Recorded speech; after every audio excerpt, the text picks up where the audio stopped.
সকলকে ধন্যবাদ জানাচ্ছি। সকলে আমার প্রাকৃতিক সৌন্দর্যের অবলীলায় আমি চলে এসেছি আপনাদের সাথে। আপনারা দেখতে পাচ্ছেন আমি কিন্তু প্রায় অনেক উঁচুতে আছি। অনেক সুন্দর একটি দৃশ্যের অবতারণা।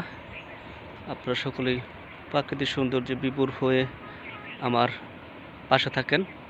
সুন্দর একটি সৌন্দর্য দেখতে পাচ্ছেন আপনারা, সুন্দর নীলাভূমি।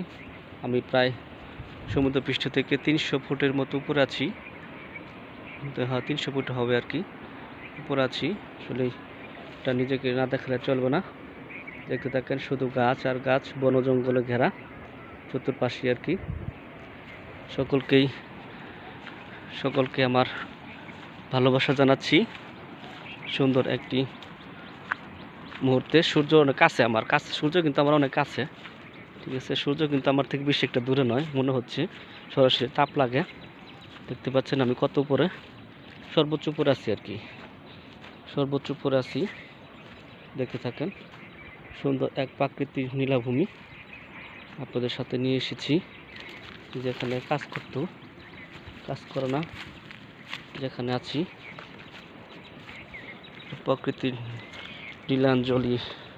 নীলাঞ্জলার একটি গণমুহূর্ত, সৌন্দর্য যাকে বলে আর কি, এক কথায় না দেখতে বুঝতে পারবেন না নিজের চোখে। দেখেন একদম উপরে চলে এসেছি। দেখেন বন জঙ্গলে ঘেরা চতুর্পাশ, ঠিক আছে, বন জঙ্গলে ঘেরা চতুর্পাশ, সৌন্দর্য আর সৌন্দর্য। অনেক সুন্দর একটি জায়গা। আপনাদেরকে প্রাকৃতির এই সবুজে ঘেরা একটি জঙ্গলের ভিতরে নিয়ে এসেছি। সুন্দর একটি মনোরম পরিবেশ আমি নিজেও দেখলাম, আপনাদেরকে দেখালাম, আপনাদেরকেও সাক্ষী করলাম। আপনারা সকলেই আমার ভালোবাসা নেবেন এবং আমার পাশে থাকবেন, সকলেই ভালোবাসা দিবেন। আপনাদেরকে দেখালাম, অনেক উপরে আছি আর কি, আরও অনেক নিচে যাওয়া যায়, গিয়েছিলাম, ঠিক আছে, ওখানে আর যাবো না।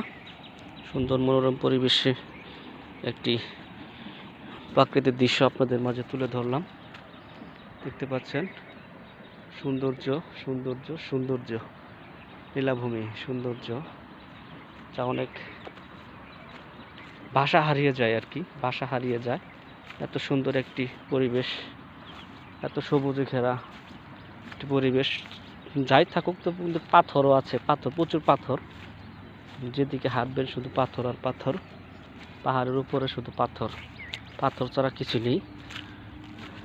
সুন্দর একটি পরিবেশ। এই যে সব গালা, আসলে কি গাছ এটা আমি নিজেও জানি না, ঠিক আছে, নিজেও জানি না। আমি আপনাদেরকে যতটুকু পেরেছি আমি দেখানোর চেষ্টা করেছি। সুন্দর একটি মনোরম নীলাভূমি,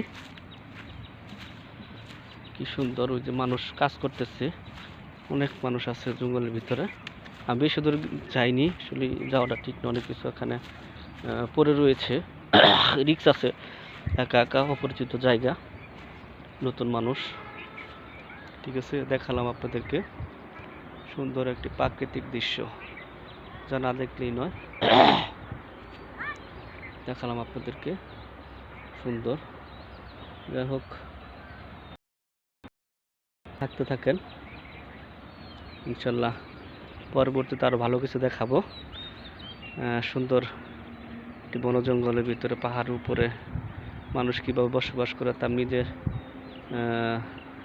দেখতে পেলাম। সারা রাত্রি শুশু বাতাস চলে, মানে এত বাতাস, মনে হয় ঝড় বইতেছে। আমাদের এলাকায় যে বাতাসটা নাই, যে বাতাসটা ঝড়ের সৃষ্টি হয়, সেখানে এই বাতাসটা এখানে পাওয়া যায় রাত্রে, ঠিক আছে। 9টা থেকে শুরু হয়, প্রায় 3টা পর্যন্ত বাতাসটা চলে, 3টা 2টা 3টা 3টা পর্যন্ত বাতাস চলে। মানে আমাদের যে ঝড় আসে, ওই ঝড়ের মতো বাতাস বসে, আমাদের গ্রামে যে ঝড়টা আসে ওই ঝড়ের মতো বাতাসটা এখানে বসে আর কি। প্রতি রাত্রেই পাহাড় থেকে বাতাস আসে, তবে আসলেও তেমন একটা ঠান্ডা না, বাতাস পাতলা, মানে শীত করে না আর কি।